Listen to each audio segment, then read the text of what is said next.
Madam chairperson, आज तो LOP भी नहीं है, डेप्यूटी एलओपी भी बाहर है। डेप्यूटी एलओपी जब भाषण दे रहा था पाकिस्तान में, मैडम चेयरपर्सन, आज मीडिया में उनका न्यूज बज रहा था। मैडम चेयरपर्सन, पाकिस्तानी मीडिया में,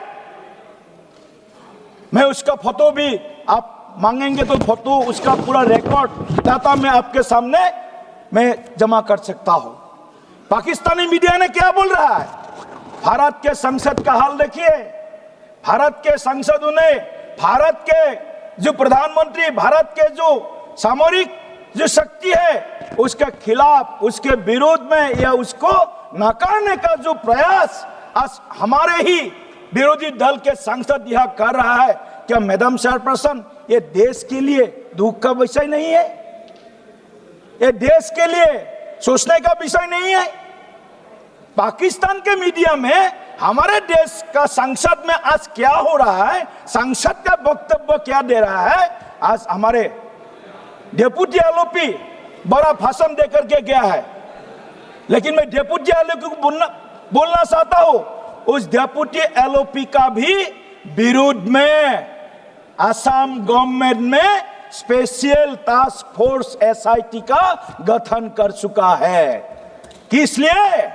मैडम चेयरपर्सन, एक डेप्यूटी एलओपी का, उनका जो मैं आज बोलना नहीं चाहिए लेकिन बोलना पड़ेगा क्योंकि एसआईटी बनाई है इस कारण के लिए।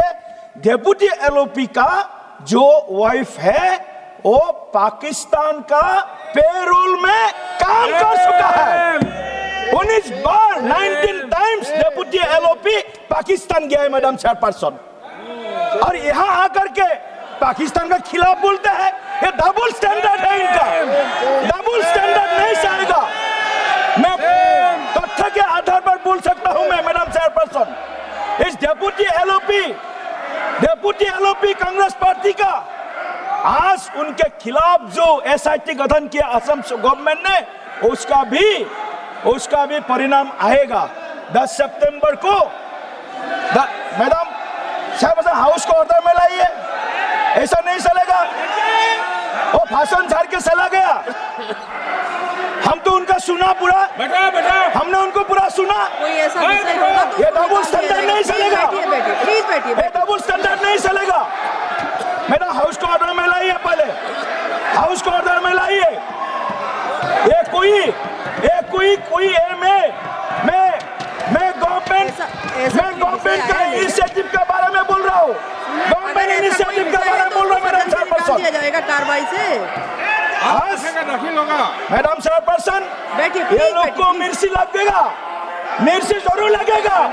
जो सत्ता पे है, जो सत्ता बोलता है वो उनको सहन नहीं होता है, जो सच है उसको हजम नहीं होता कांग्रेस पार्टी को।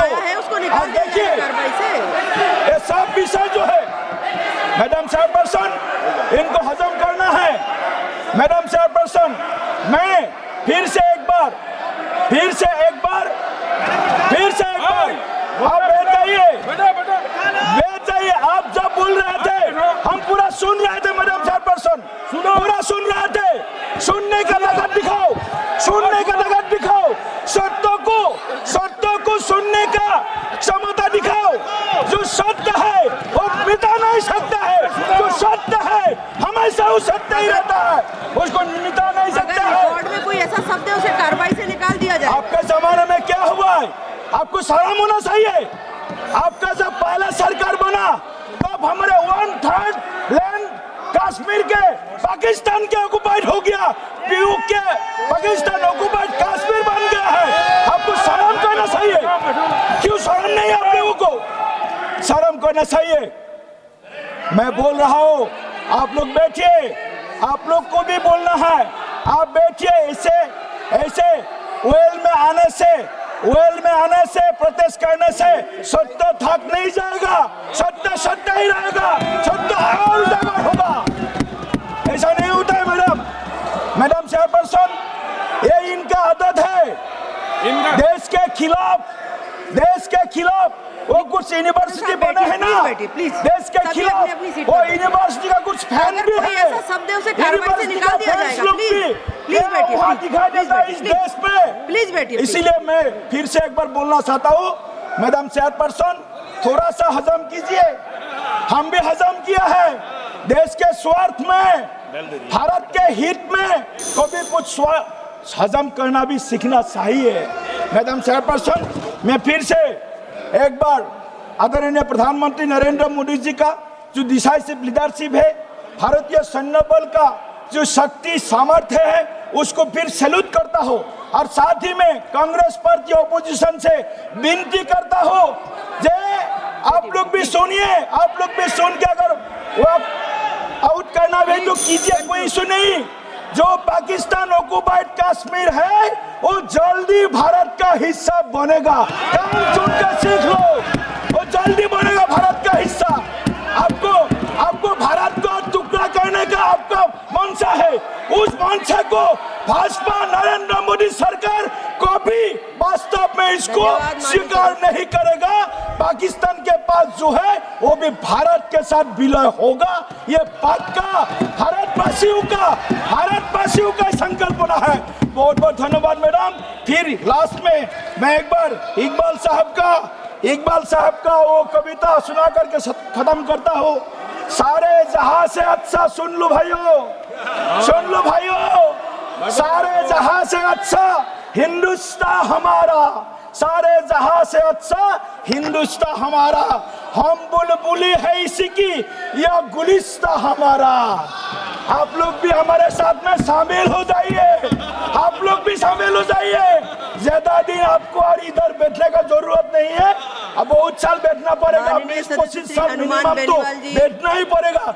थोड़ा जल्दी आप लोग हमारे तरफ में आ जाइए, तो देश को एक साथ हम आगे बढ़ाने का 2047 तक भारत को विकसित राष्ट्र बनाने का हम सब प्रयास। ऑपरेशन सिंदूर में भारत को बड़ी एक सफलता प्राप्ति हुई है और इस सफलता ने कई विषय को इस सदन के माध्यम से हम जनता को, भारत के हर नागरिक को मैं कहना चाहता हूँ, ये भारत अजेय है, ये भारत अपराजय है। भारत को कोई भी आंख उठाकर देखेगा तो भारत चुप नहीं बैठेगा।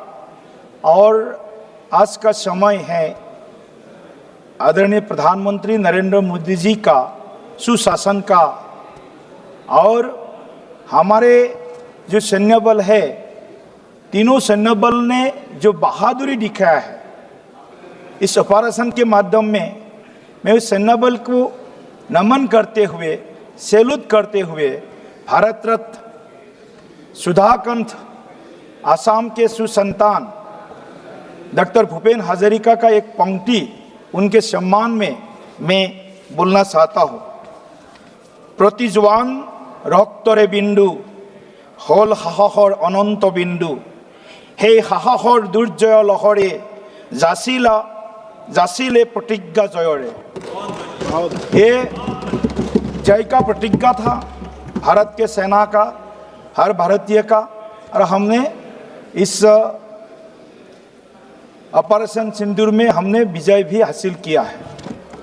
मैडम चेयरपर्सन, हम जानते हैं देश 1947 में आज़ाद हुआ है और आज़ादी के तुरंत बाद पाकिस्तान ने भारत के ऊपर हमला कर दिया। 1947-48, उसके बाद 1965, उसके बाद 1971, उसके बाद 1999 और अभी 2025 में ऑपरेशन सिंदूर। भारत ने सभी में विजय हासिल किया है, लेकिन जो अपोजिशन बेंच के कुछ हमारे बंधुओं ने कुछ जो लड़ाई हुई पाकिस्तान के साथ, उनका जो क्रेडिट लेना चाहते हैं वो क्रेडिट ले, हमारा कुछ उसमें आपत्ति भी नहीं है। लेकिन 1947-48 के लड़ाई में भारत ने कश्मीर के 1/3 जमीन खो दिया है। इसका जवाब ऑपोजिशन कांग्रेस के पास है। कांग्रेस ने इस सदन में भारत ने क्यों 1/3 ऑफ द कश्मीर लैंड खोया, उसका जवाब कांग्रेस के हमारे सांसद इस सदन पर दे सकता है। क्या कांग्रेस इस लड़ाई में, उस लड़ाई में जो भारत ने खोया है उसके लिए दुख व्यक्त कर सकते हैं, उसके लिए शरीक मांग सकते हैं भारत के जनता के प्रति? कांग्रेस का यह साहस नहीं है। उसके बाद मैडम चेयरपर्सन 65 में वार हुआ, 71 में जो वार हुआ मैडम चेयरपर्सन वो सबसे महत्वपूर्ण है। 71 में जो लड़ाई हुई पाकिस्तान के साथ, 71 में बांग्लादेश बना। भारत के सेना, भारत के उस समय के शासक सभी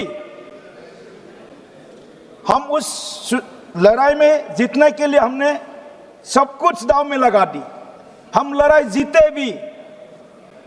90,000 पाक आर्मी ने हमारे पैर के सामने घुटना देखने को मजबूर हो गया था। लेकिन बांग्लादेश बना। आज बांग्लादेश भारत के लिए, पूरे पूर्वोत्तर भारत के लिए विशेष करके आज एक सिर दर्द बन गया मैडम। आज बांग्लादेश 71 के बाद पूरे भारत, विशेष करके पूर्वोत्तर, असम, मेघालय, वेस्ट बंगाल, बिहार जैसे प्रदेशों में बांग्लादेशी घुसपैठियों के कारण आज वहां के डेमोग्राफी को भारी एक परिवर्तन, एक बड़ा एक डेमोग्राफिक सेंस हो रहा है। आज उस डेमोग्राफिक सेंस के कारण आज एक के बाद एक जिला, असम के, बंगाल के, बिहार के, आज वहां पर जो मेजॉरिटी है हम लोग, वहां हम लोग माइनॉरिटी बन रहा है। मैडम चेयरपर्सन, बांग्लादेश बना। बांग्लादेश का बनने के बाद भारत को जो नुकसान सहना पड़ रहा है उसका जिम्मेदार अगर कोई है तो कांग्रेस पार्टी है। कि कांग्रेस पार्टी के उस समय के शासक, उस समय के शासन अपने वहां के बांग्लादेश माइग्रेंट्स को वोटर लिस्ट में शामिल करना, उसको रेशन कार्ड देना, उसको जमीन का पट्टा देने का कोई पाप किया है, अपराध किया है, वो कांग्रेस गवर्नमेंट ने किया है। उसका भी जिम्मेदारी कांग्रेस को लेना पड़ेगा मैडम चेयरपर्सन। वीके न्यूज, राष्ट्र के नाम।